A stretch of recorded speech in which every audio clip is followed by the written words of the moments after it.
In the book of 1 Samuel in the Old Testament, we are introduced to a guy called David, whose story is probably one of the most recognized stories from the Bible.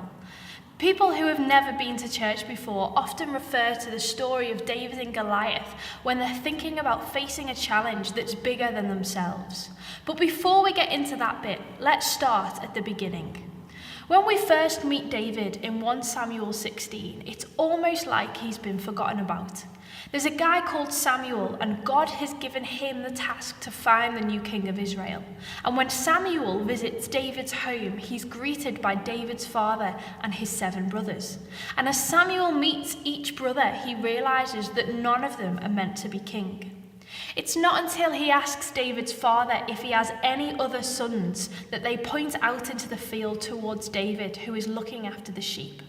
There was nothing particularly special about him. He didn't look like a king and he had no experience of royalty. And yet God clearly told Samuel that it was David, this little shepherd's boy, that was going to be chosen as the new king of Israel. David's life started on a high, but he experienced so many ups and downs along the way. He battled Goliath when everyone else hid away in fear.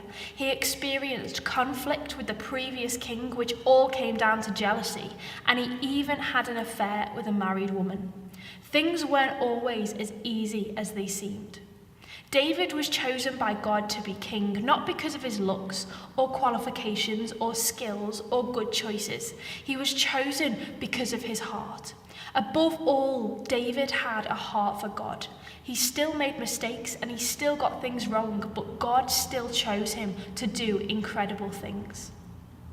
Over the next few weeks, we are going to be looking at the story of David, the different challenges he faced, and how he responded when things got tough. When we look at his roller coaster journey, we see that he's just a guy whose life was interrupted by God and changed forever for the better.